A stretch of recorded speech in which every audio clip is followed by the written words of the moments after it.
Et bonjour les amis, on se retrouve pour une nouvelle vidéo NBA que j'ai le plaisir de vous partager aujourd'hui.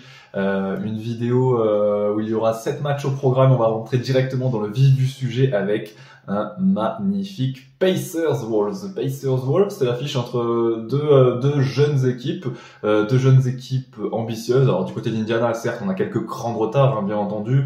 On n'est pas aussi bien classé que Minnesota. Minnesota qui est leader de la conférence Ouest et Indiana qui n'est que 8e de la conférence Ouest, mais avec un super bilan de 35 victoires pour 28 défaites. Indiana à la maison, c'est très costaud, 20-12.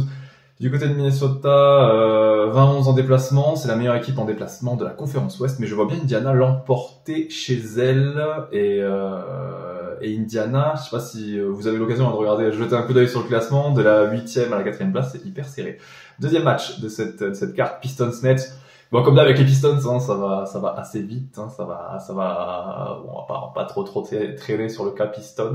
Normalement, il y aura victoire des Nets, je l'espère pour eux, parce que ça peut être une victoire très importante juste après la dernière face aux Sixers de Philly, où ils ont gagné le match 112-107. 3 succès lors des 4 derniers matchs, hein, pour les Nets, c'est hyper important, et ils sont focus sur la 10e place, et Détroit de son côté n'est focus sur plus rien du tout. Mavericks, Heat. Affiche intéressante, du côté de Dallas, ça va pas super. On a perdu les 3 derniers matchs et Doncic est énervé. On l'a vu, des comportements qui ne sont pas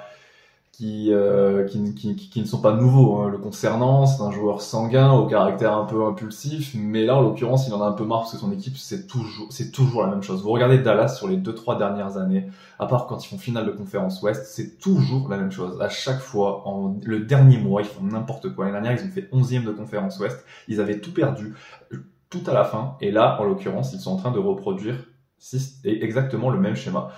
Je vois bien Dallas emporter cette rencontre pourtant à la maison, en sorte de guise de réaction, j'ai envie de dire, face à un Miami qui a beaucoup voyagé ces derniers temps et qui pourrait laisser quelques plumes malgré la solidité du Heat, hein, ces derniers temps. Suns Raptors.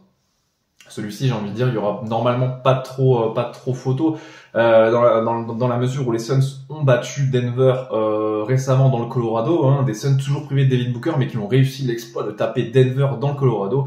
Et du côté de Toronto, 23 victoires, 39 défaites. Le bilan ne reviendra probablement pas sur celui des Hawks à 27-34. On sait-on jamais.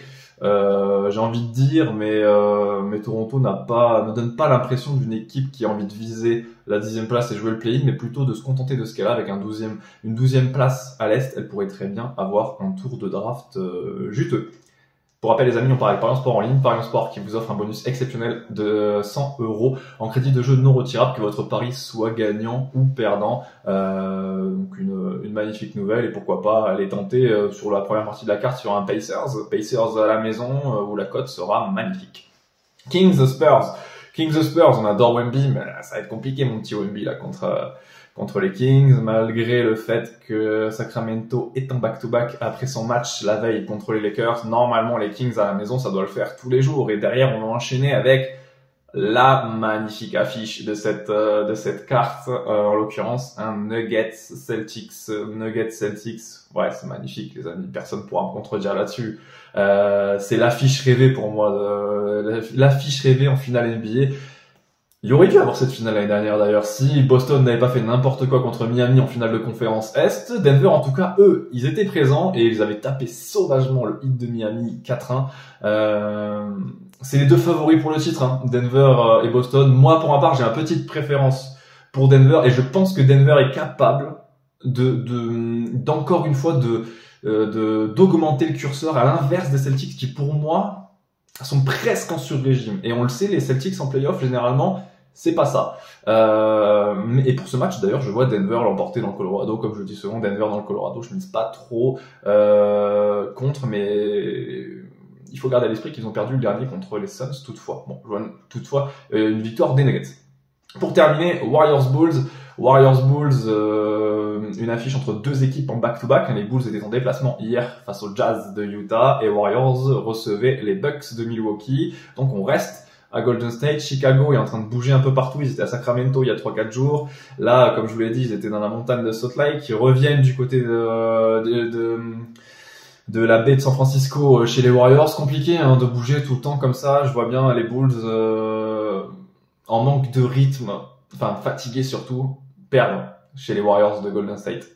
Voilà, j'en ai terminé les amis. Les 7 matchs sont traités. Vous allez retrouver mes 2 petits tableaux. Idem avec le book. N'oubliez pas, c'est Parions Sport en ligne. 100 € de bonus en crédit de jeu non retirable.